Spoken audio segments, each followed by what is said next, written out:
Tərkibində nə un, nə şəkər var. Bu piroq tam sizlikdir. 2 ədəd bananı qabın içərisinə əlavə edib əzdim. Üzərinə 2 ədəd yumurtanı da əlavə edib qarışdırdım. Keyfiyyətinə əmin olduğum Doktor Milk'in 25% yağlı xamasından bir dolu və bir yarım xörək qaşığı əlavə etdim. Daha sonra üzərinə qoz ləpəsi və darçın əlavə etdim. Keçək əsas məsələyə. Onu əvəz edəcək yarım stəkan yulafı blenderin içərisinə əlavə edib toz halına gələnə qədər qarışdırdım. Daha sonra onu da xəmirin içərisinə əlavə etdim. Bir paket qabartma tozunu da əlavə etdikdən sonra qarışdırdım. Tək tərkibli kütləni əldə etdikdən sonra bişirəcəyim qəlbin içərisinə əlavə etdim. Üzərini də balqabaq tumu ilə bəzəyib göndərdim bişməyə. Ən gözəl hissəni ən sona saxlamışam.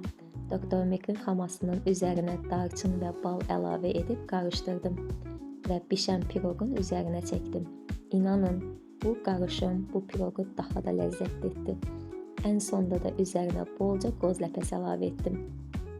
Əgər şəkərsiz, amma dadlı bir şey axtarırsınızsa, bu piroq tam sizlikdir.